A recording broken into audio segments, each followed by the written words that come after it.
Hey guys, welcome back.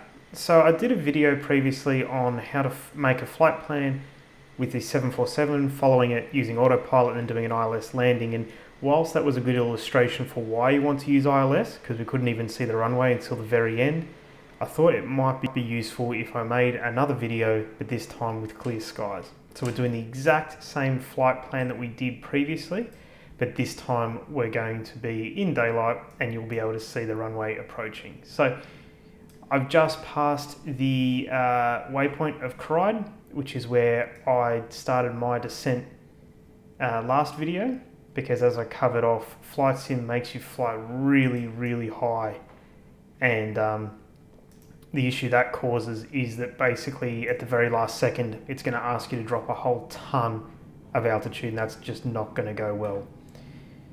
So if you happened to watch the last video, you would have seen me create the flight plan. You would have seen me follow it and show you how to set up autopilot and also obviously land with ILS. If you haven't seen that video and you're just here to see how to land a 747 with ILS, I'll go through my procedure now. So essentially I have put in the flight plan that I want an ILS landing, and now I'm just starting to drop my altitude nice and early, as I said, because Flight Sim will hold you up way too high for way too long. So I'm going to come down nice and early, and then I'm going to wash a bunch of speed off. So as you can see, we're going pretty quick at the moment, 300 odd knots.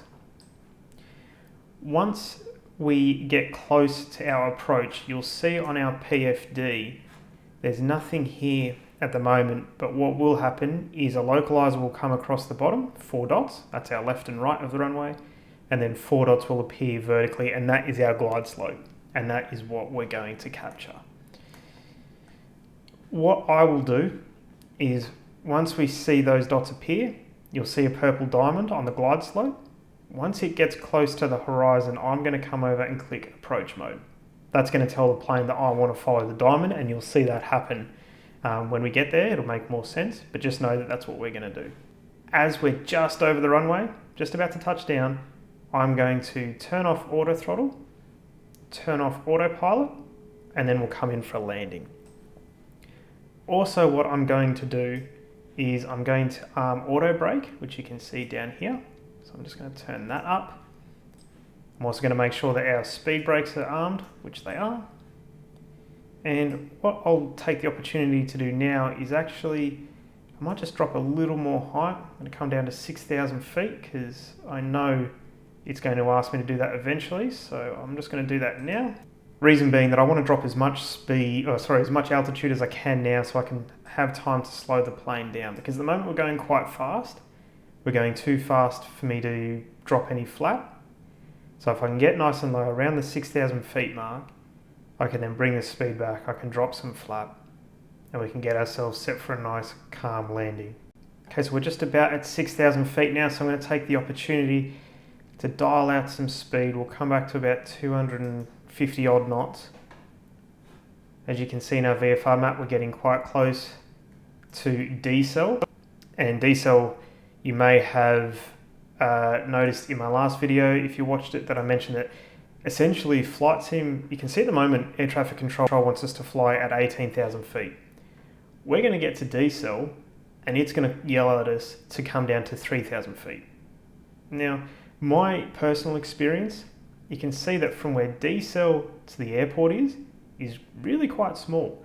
And if you want to try and drop 15,000 feet in an instant, it's not going to go too well for you. And I find that you end up overshooting the approach and the runway, which I've already covered off in the last video, so I won't harp on too much. But just in case you haven't seen that, that is why I'm getting so low and slow so quickly and so early on, is because I just want to make my life a bit easy and a bit more calm. Obviously, there are going to be rules around how high you can fly in real life, but I mean, we're in Microsoft Flight Sim, rules don't apply here. So this is just what works for me. Okay, so we've just approached decel now. You can see the air traffic control is telling us to maintain our heading and altitude. That's because we had already dropped altitude down to 6,000. So what would have happened if you were following air traffic control's instructions in game? You would have been coming along at 18,000 and it would have said drop down to 6. So you would have had to have done that extremely quickly. So that kind of illustrates my point as to why I dropped down so early. So once again, We're now going to get ready. It's going to ask us pretty quickly to drop down to 3,000 feet, and we should hopefully start to see our landing information appear on our PFD. Going through the procedure again, what I'm going to start doing is I'm going to start dropping some flap now, just the first couple of stages, just to make things a bit less frantic as we get closer. Once we see our glide slope, it's just going to be a matter of managing our speed. I'm going to come in at around 160 knots thereabouts, go down to full flap, drop our landing gear, click on approach mode to lock onto the localizer, the glide slope, sorry, and you'll see that populate here in the PFD. And then essentially it's just going to be a matter of letting the plane do its thing. So now you can see that air traffic control wants us to come down to 3,000 feet. So let's dial that in. And what I'm also going to do is I'm going to use our vertical speed to drop. Actually, what I'll do is I'll increase the speed I've got set. And as you can see, what that's going to do is allow the plane to come down at a quicker rate. Because ultimately the plane wants to, do the speed I've set.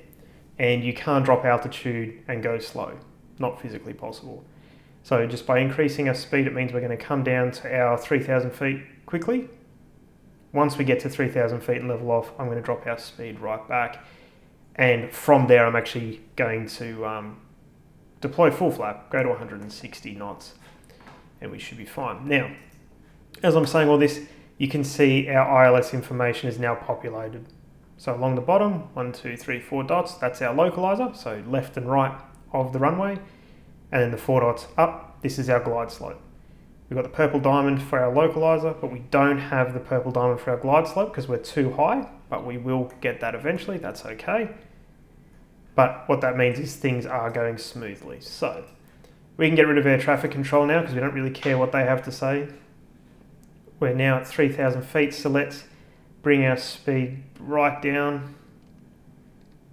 I'm going to say around the 200 knot mark. I'm going to start dropping a bit more flap.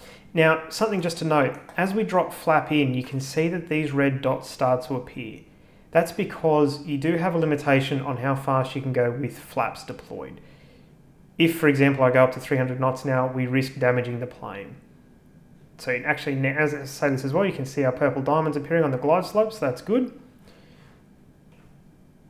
So as I deploy flap, I just need to make sure that our speed is coming down as well. Bring it down to 160 because that's ultimately going to be our target. And we can just slowly start to feed the flap in. We might as well drop our landing gear as well. I'm fairly certain that there's an automated setting on the landing gear that it won't actually deploy until you're below a certain speed, so we can just let the plane take care of that. You'll notice as we feed flap in, we drop speed, which is good. And I'll just zoom in on the PFD to show you what I mean. So speed's coming down. See these red dots? As I click the next stage of flap, the red dots come down, our speed comes down. So it kind of all works together. There you go. Once this purple diamond starts to make its way down, probably around this point here, I'm going to click on approach mode. And what you'll see when we get to that point is once here in this section of the PFD where it says ALT, when I click approach mode, you'll see a white GS appear. When it locks on, that will go green. And even though we have 3,000 feet here on our display, which is what we have set, which is what we're flying at the moment, you'll notice the plane's going to ignore that. It's going to listen to the glide slope. So it takes all the sort of work out of your hands. So it's really just a matter, here you go, you can see the diamond now starting to descend. So let's go over, let's turn approach mode on. And by doing that, we can see the white GS. We can also see that it has locked on to the localizer. So left and right, it's going to deal with that.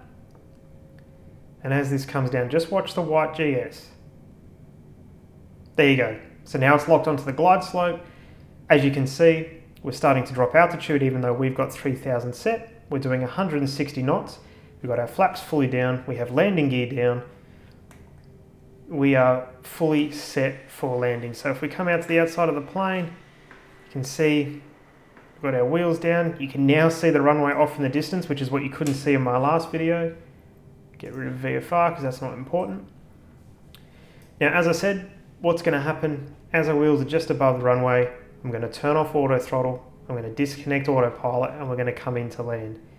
If you're finding that when you're flying the 747, even if you're following this whole procedure, as you touch down, if the plane freaks out and tries to take off on you again, chances are it's this auto throttle option. So just make sure that you have in your mind, in your checklist, that you turn this off, and away you go.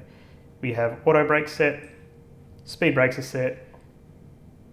I'm going to use reverse thrust just because I think it's fun and it sounds cool. But yeah, essentially from here, you can just be a passenger if you want. Theoretically, as far as I know, you are meant to basically be able to just let the plane land itself. I haven't had much luck with that. I find it really smashes into the ground and bounces around, so we're not going to do that. We're going to, as I said, take off auto throttle and try and bring it in ourselves.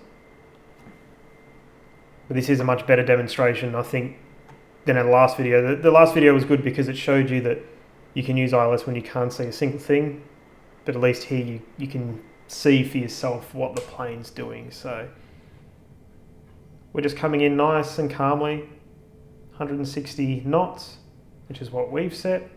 We can slow this down a little bit if we want. So if we want to come down to 150,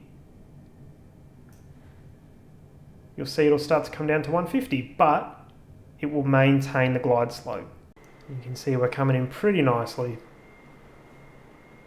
If you want to have a look and see what it's like for a passenger, if I'm quick enough, there you go, that's what a passenger's seeing, so that's pretty cool.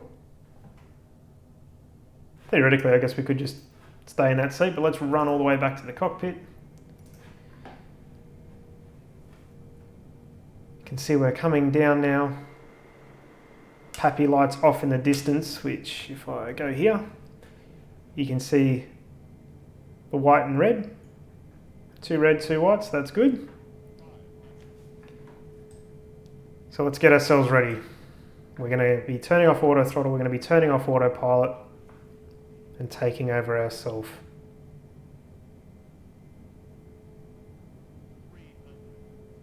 Nice calm approach, got the moon in the sky, looks pretty nice.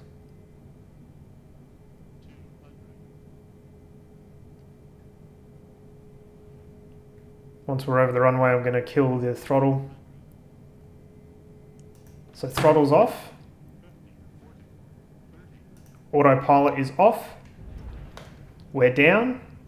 And because I want to, I'm going to use reverse thrust. And that is the ILS landing. So exact same procedure that we used in the last video. It's just that you couldn't see the runway because the weather was that rubbish. Taking away the reverse thrust now, and there you go. So that is the exact same routine that we did last video. I just thought I would do it again, this time in daylight, so you could see it a little bit better. But hopefully that was useful. If you enjoyed this video, please give it a thumbs up. If you want to see more of these sorts of videos, please let me know. I'm happy to make them. And then yeah, that's basically it. So that's a continuation of how to fly the 747, making your own flight plan, using autopilot to follow that, and then doing an ILS landing. But I hope you guys have a wonderful day, and I'll see you in the next video.